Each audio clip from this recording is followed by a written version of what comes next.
So good evening friends, कैसे हो तुम लोग। आई होप कि तुम लोग अच्छे होगे और मैं भी यहाँ काफ़ी अच्छी हूँ। I am your storyteller Anjali Gupta and welcome back to my story and channel सिर्फ तुम। बट स्टोरी स्टार्ट करने से पहले मैं तुम लोग को एक बात कहना चाहती हूँ कि यार, तुम लोग में से कौन लोग है जो 2x में वीडियो देख रहे हैं। आई नो तुम लोग सब 2x में वीडियो देखते हो, मैं भी देखती थी। बट मुझे अब पता चल रहा है कि इससे क्या नुकसान होता है। तुम लोग के कारण मेरा वॉच आवर नहीं हो रहा है।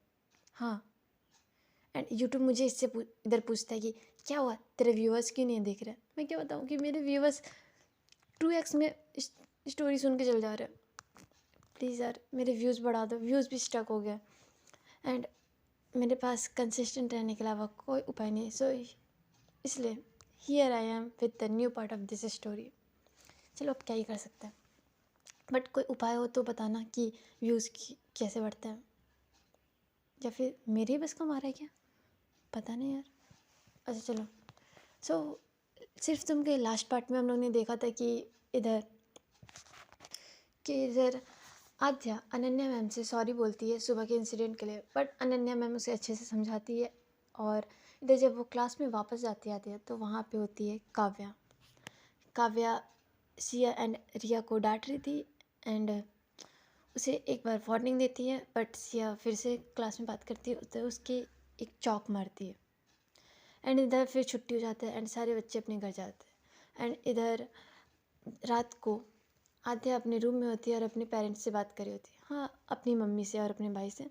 तो उसकी मम्मी कॉलेज के बारे में पूछती है, वो अपने कॉलेज के बारे में बताती है। एंड बट रैगिंग के बारे में वो कुछ नहीं बताती क्योंकि वो नहीं चाहती थी अपनी मम्मी को ये सब बारे में बता के परेशान करना। सो इसलिए वो कुछ नहीं बताती। एंड उसका भाई बोलता है कि दीदी वीडियो कॉल करके कॉलेज दिखाना। तो बोलती है अच्छा दिखा दूँगी। एंड इधर इशिता के घर का सीन दिखाया जाता है, जहाँ इशिता के घर में सब बैठे होते तभी बाहर से गाड़ी की आवाज़ आती है। सो अब आगे जैसे ही उसका भाई, इशिता का भाई, कॉल करने वाला था इशिता को, तभी बाहर से गाड़ी के हॉर्न की आवाज़ आती है। उसका भाई बोलता है उसकी मम्मी को देख के कि लो दी आ गई। उसके पापा, उसकी मम्मी गेट की तरफ देखती है एंड बाहर में इशिता कार से उतरती है। मतलब कि अभी वो दिख नहीं रही थी उसके पेरेंट्स को। बट बाहर का सीन कि इशिता कार से उतरती है, उसके फ्रेंड्स उसे ड्रॉप करते हैं। हाँ, क्योंकि आज उसके फ्रेंड्स उसे ड्रॉप करने आए थे क्योंकि शायद इशिता रात को थोड़ा सा पार्टी करने गई थी। उसने थोड़ा सा ड्रिंक किया था एंड उसका मूड अभी काफ़ी अच्छा था। सुबह जो भी हुआ था उससे प्रिंसिपल कैबिन में डांटा गया था, वो सब भूल गई थी। एंड पार्टी करने के बाद यार मूड अच्छा हो जाता है। मुझे नहीं पता, मैं नहीं करती तो। बट उसका मूड अच्छा था। वो उसके हाथ में कीज थे, वो उसे घुमाते हुए, ऐसे नहीं होता फिंगर में डाल के ऐसे घुमाते हैं, उस टाइप के करते हुए आराम से एकदम हैप्पी मूड के साथ अंदर आ रही थी, सीटी मारते हुए ऐसे। काफ़ी खुश थी अभी उसका मूड। एंड उसके पापा उसको देखते हैं जैसे वो घर में एंटर करती है। वो सीढ़ियों से अपने रूम में ऊपर जाने ही वाली थी बट उसके पापा तभी उसे पीछे से आवाज़ देते कि इशिता। इशिता पीछे टर्न करती है एंड अपने डैड की तरफ देखती है। वो ऐसे अपने एब्रोज ऊपर करके पूछती कि क्या। उसके डैड बोलते इधर आओ, मुझे तुमसे कुछ बात करनी है। इशिता अपने कीज़ को अपने पॉकेट में रखती है एंड चलते हुए अपने डैड के सामने आ जाती है। उसके डैड बोलते तुमने क्या किया आज कॉलेज में। इशिता अभी तो थोड़े से वो नशे में थी तो वो बोलती क्या डैड, कुछ तो नहीं। उसके डैड बोलते आज तुम्हारे कॉलेज से तुम्हारे प्रिंसिपल का कॉल आया था, तुम कॉलेज में रैगिंग करती हो जूनियर्स की। इशिता बोलती रैगिंग नहीं मैं डैड, वो प्रिंसिपल तो कुछ भी बोलता है, रैगिंग नहीं, वो बस इंट्रो था। उसके डैड बोलते झूठ मत बोले इशिता, तुम्हारा पहले भी कॉल आ चुका है प्रिंसिपल से एंड कॉलेज से। बट हर बार मैं तुम्हें बचा लेता हूँ क्योंकि मैं नहीं चाहता कि तुम किसी प्रॉब्लम में पड़ो। बट इस बार ज़्यादा हो गया, तुमने टीचर के साथ प्रैंक किया। इशिता एक वियर्ड सा सांस छोड़ते बोलती डैड कुछ नहीं हुआ है। उसके डैड उसे बोलते क्या कुछ नहीं हुआ है, तुम्हें 1 हफ्ते के लिए सस्पेंड किया गया कॉलेज से, ये झूठ है। इशिता अपने डैड की तरफ देखती है बोलती हाँ डैड, मुझे 1 हफ्ते के लिए सस्पेंड किया। So what's a big deal.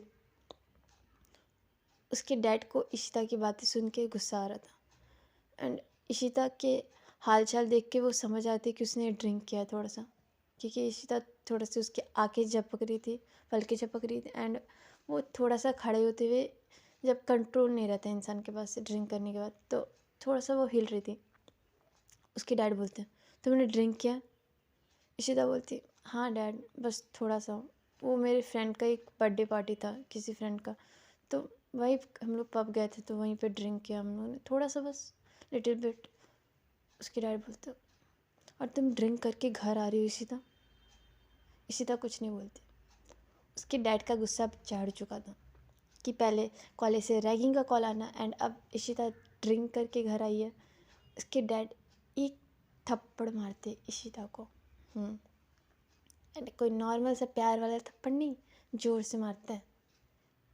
Ishita को एक गाल में ज़ोर से लगती है, वो अपने गाल पे हाथ रखती है एंड उसकी नज़रें नीचे हैं, क्योंकि अभी थप्पड़ मारा था यार, तो उस साइड फेस होना है, तो वो अपना फेस टर्न करके अपने डैड की तरफ देखती है एंड अब उसका सारा नशा उतर चुका था, क्योंकि उसने पी ज़्यादा नहीं थी, बस थोड़ा मोड़ा था एंड जो भी थोड़ा मोड़ा था वो सब ख़त्म हो गया।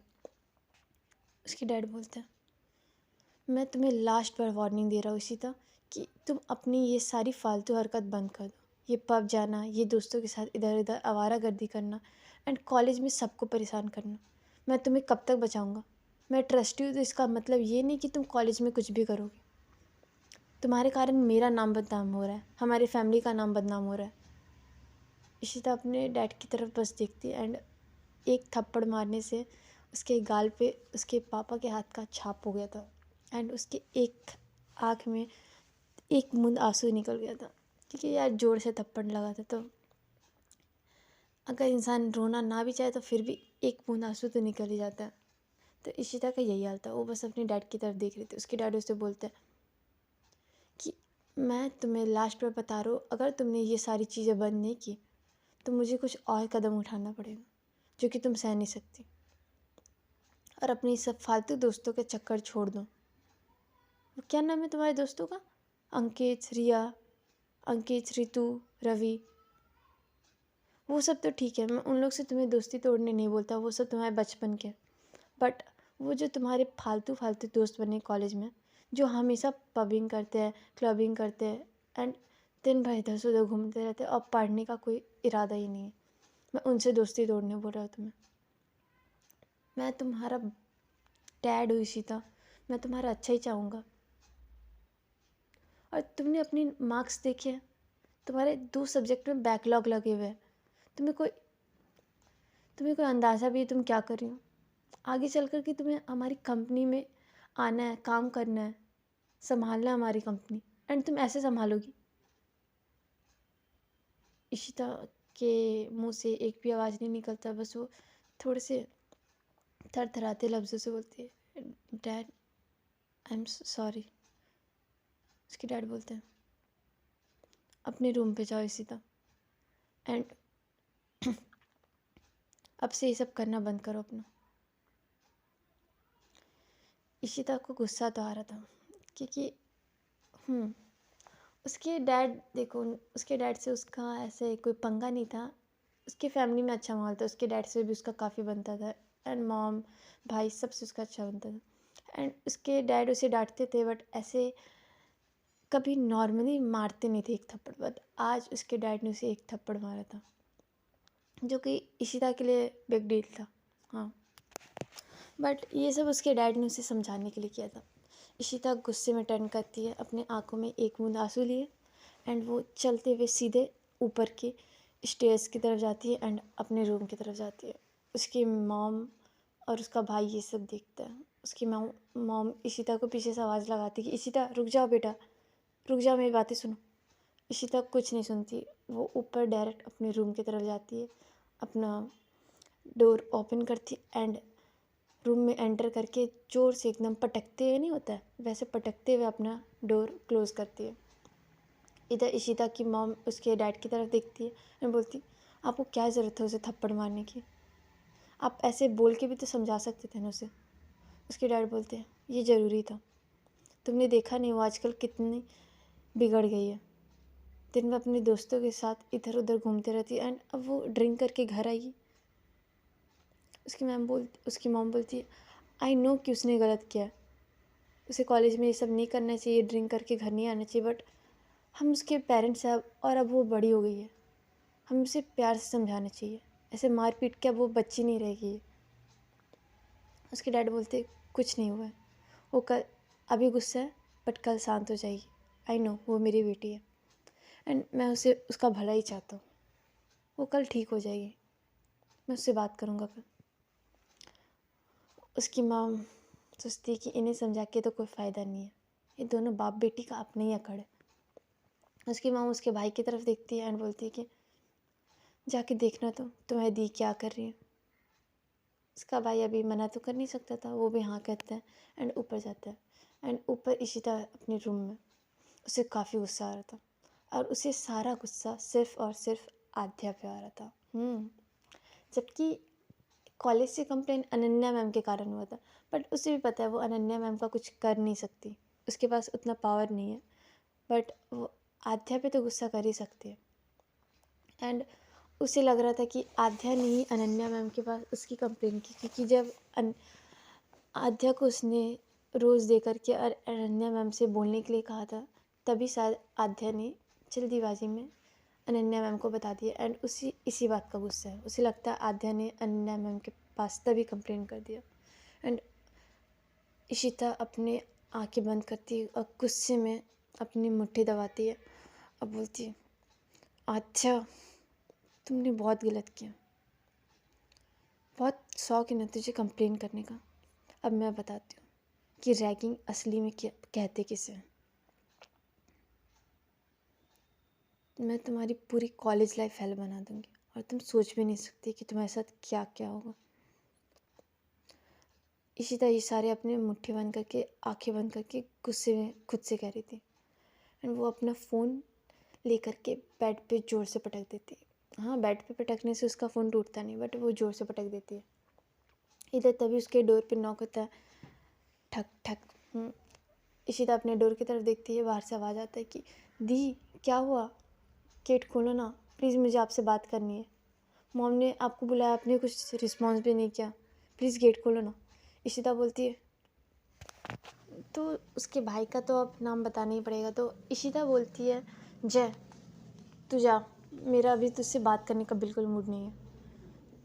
उसका भाई पीछे बाहर से आवाज़ देता है कि दी क्या हुआ, प्लीज़ गेट खोलो ना, अब मुझे आपसे बात करनी है, प्लीज़ गेट खोलो। इशिता बोलती मैंने तुझे बोला ना, अगर मैंने अभी गेट खोल दिया ना तो तू भी मुझसे मार खा जाएगा। तू चाहता है बिना मतलब का मार खाने का? नहीं ना, तू जा इधर से, मेरा मूड ख़राब है अभी, जो भी मेरे सामने आएगा मैं उसे मारूंगी। जय बोलता है दी ठीक है मैं जा रहा हूँ, कुछ होगा तो बताना। इशिता बोलती कि जा तू। एंड जय समझ आता है कि अभी उसकी दी गेट खोलने वाली नहीं है, तो वो भी वहाँ से चला जाता है एंड इशिता अपने रूम पे ऐसे ही गुस्से में रहती है।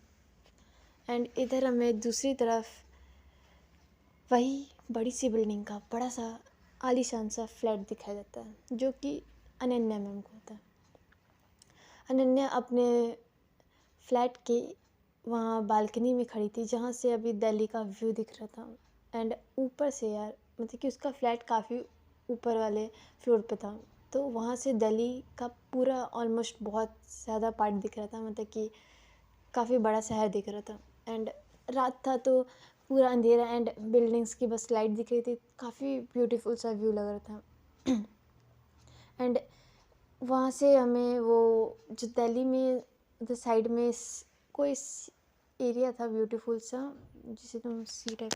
जिसे तुम हाँ बीच टाइप का एरिया बोल सकते हो, तो वो दिख रहा था एंड वो भी काफ़ी अच्छा लग रहा था, उधर साइड का बीच टाइप का एरिया। सो इशिता अनन्या अपने बालकनी में खड़ी थी एंड वो सामने की ओर देख रही थी, उसके फेस पे कोई एक्सप्रेशन नहीं, वो बस अपने बालकनी में खड़े होकर, उसके फेस पे ठंडी हवा आ रही थी, उसके बाल अभी खुले हुए थे एंड वो अभी अपने नाइट ड्रेस में थी। रात को पहनने टाइम हम लोग ऐसा एक ऊपर से नाइटी टाइप का पहनते हैं ना, मतलब कि हम लोग नहीं बट कुछ लोग पहनते हैं, बड़े लोग वैसा काफ़ी जो मतलब कि क्लासी फैंसी टाइप होता है उस टाइप का रात को पहनने वाला। तो वो अभी उसी में थी एंड उसके हाथ में एक फ़ोटो फ्रेम था। वो अपने उस फ़ोटो फ्रेम की तरफ देखती है। उस फ़ोटो फ्रेम में एक औरत थी और उसके बगल में एक बच्चा एंड उस फ़ोटो फ्रेम में वो औरत और वो बच्ची काफ़ी प्यारी लग रही थी एंड उन दोनों के फेस पे एक स्माइल था। इस अनन्या उस फ़ोटो फ्रेम को देखती है और उस औरत के फेस पे अपने हाथ रखती है एंड अनन्या भी थोड़ी सी इमोशनल थी। उसके आँखों से एक बूंद आंसू उस फ़ोटो फ्रेम पे गिरता है। वो उस आंसू को पोंछती है उस फ़ोटो फ्रेम से एंड उस औरत के फेस पे हाथ फेरते हुए बोलती है, I miss you mom, I I really miss you. आप क्यों चल गए? मुझे आपकी बहुत याद आती है। एंड वो उससे आगे और कुछ नहीं बोलती। वो ज़्यादा रोती भी नहीं है, बस एक बूंद आंसू उसके आँखों से गिरा था एंड उसके बाद कुछ नहीं। वो अब उसी फ़ोटो फ्रेम को लेती है एंड एक गहरी सांस छोड़ती है, जैसे कि हम किसी चीज़ को अपनाने के बाद नहीं छोड़ते कि हाँ खैर, वैसे ही वो अपने रूम में जाती है, उस फ़ोटो फ्रेम को टेबल पे रखती है एंड वो रूम पे जाकर के हाँ अभी सोने का टाइम हो गया था बट वो अपने लैपटॉप की तरफ देखती है। 2-3 सेकंड वो अपने लैपटॉप की तरफ ही देखती है बट फिर पता नहीं उसका क्या मूड होता है, वो बेड पे जाती है, लेटती है एंड किसी को फ़ोन पे मैसेज करती है एंड उधर कुछ सेकंड बाद उधर से रिप्लाई आते हैं, ओके मैम। इसी तरह अनन्या ये देखती है एंड वो अपना फ़ोन उधर टेबल के बगल में रख देती है एंड वो अपनी लाइट्स ऑफ करके सो जाती है। एंड इधर ऐसे ही तीनों के लाइफ में अब तीनों की लाइफ में ऐसे ही चल रहा था एंड ऐसे ही रात बीतती, सब अपने अपने घर पे सो रहे थे एंड इधर सुबह का सीन होता है। इधर आई मीन आद्या एंड रिया ऐसे ही अपना रेडी होते हैं, मेस में जाते हैं, लंच करते हैं, आई मीन ब्रेकफास्ट करते हैं एंड अपने कॉलेज पे आ जाते हैं, कॉलेज की तरफ। वो लोग अपने कॉलेज के ऐसे कैंपस से गुजर ही रहते हैं, तभी उसे बाहर में मतलब कि वो लोग आज थोड़ा सा टाइम से मतलब टाइम से 5-10 मिनट पहले बोल सकते हो वैसे आ गए थे। तो अभी कोई भी स्टूडेंट अपने क्लास में नहीं गया था, सब कैंपस में एक दूसरे के साथ बातें कर रहा था क्योंकि अभी ठंड का मौसम था एंड बाहर धूप सबको चाहिए रहता है, इसलिए सब बाहर ग्राउंड में थे, कैंपस के ग्राउंड में। तो उधर तभी वो लोग जब अपनी क्लास की तरफ जा रहे थे तो वहाँ पे रिया अपनी फ्रेंड्स से आई मीन सिया अपने फ्रेंड्स से बात कर रही थी एंड वो लोग दोनों को देखती एंड रुकते बोलती, हाय आद्या, हाय रिया। आद्या एंड रिया दोनों उसकी तरफ देखती हैं एंड वो लोग भी उसे हाय बोलते हैं। सिया वो लोग के पास आती है तो बोलती है, ओह तो तुम लोग आ गए। रिया बोलती है, हाँ तो तुम भी तो आ गई। सिया देखती है और एक स्माइल देती है, बोलती क्या क्लास जा रहे हो? आद्या बोलती है हाँ क्लास जा रहे हैं। सिया बोलती है अभी तो कोई क्लास में नहीं है, ठंड है यार, सब धूप सेकने के लिए बाहर खड़े हैं। आद्या बोलती है हाँ कोई बात नहीं, वैसे भी 5 मिनट बाद सब क्लास ही जाएंगे, सब दौड़ते हुए जाएंगे, इससे अच्छा हम लोग पहले जाके बैठ जाते हैं। सिया बोलती है गुड, तुम लोग जाओ, मैं तुम लोग को 5-10 मिनट बाद ज्वाइन करती हूँ, ओके।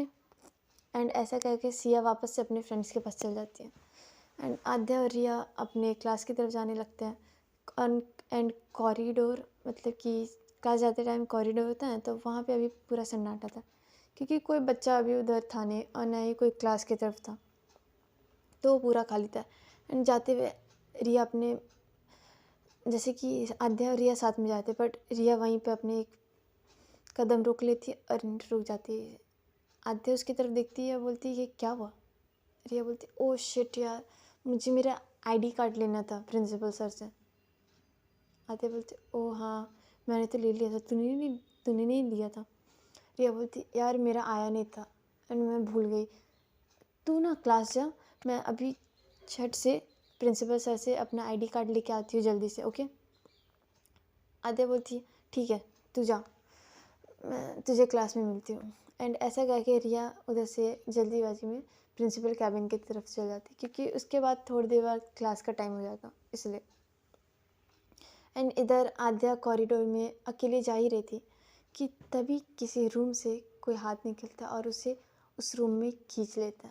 एंड ये इतना जल्दी होता है कि आद्या को पता ही नहीं चलता कि क्या हुआ, मैं इधर ऐसे सीधी चल रही थी और ऐसे रूम में कैसे पहुंच गई। एंड आद्या अपनी आंखें ज़ोर से बंद कर लेती, क्योंकि उसे लगता है कि क्या वो गिरने वाली है शायद, कि इतना ज़ोर से कोई खींचेगा तो इंसान को लगेगा ही कि क्या हो गया। वो अपनी आंखें बंद कर लेती एंड जैसे ही उसकी आंखें खुलती है तो देखती कि उसे किसी ने पकड़ के रखा है उसके शोल्डर से, और देखती सामने और कोई नहीं, इशिता है। इशिता ने उसे ज़ोर से शोल्डर से पकड़ के रखा है। ऐसे नहीं कस के होता है किसी को ऐसे परेशान करने के लिए या फिर दर्द देने के लिए हम लोग ज़ोर से उसका शोल्डर पकड़ते, वैसे ही आद्या तो पहले इशिता को देख कर के चिल्लाने वाली थी।